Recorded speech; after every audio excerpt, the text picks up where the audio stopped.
In this video, I want to talk about the importance of using images for your ads. The site that I'm on right now is gettyimages.com, and it's a great site to find royalty-free images.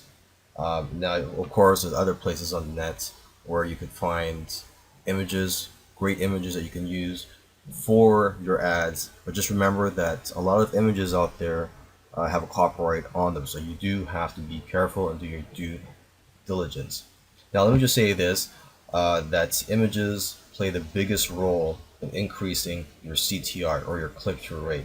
So try to choose images that have that wow factor or make people curious enough to want to click on your ads.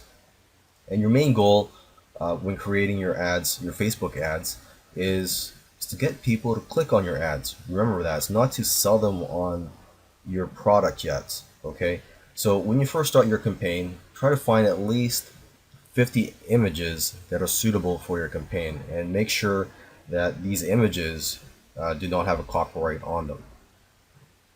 Okay, so basically it's important to test as many different images as possible to find the winners that will increase your CTR.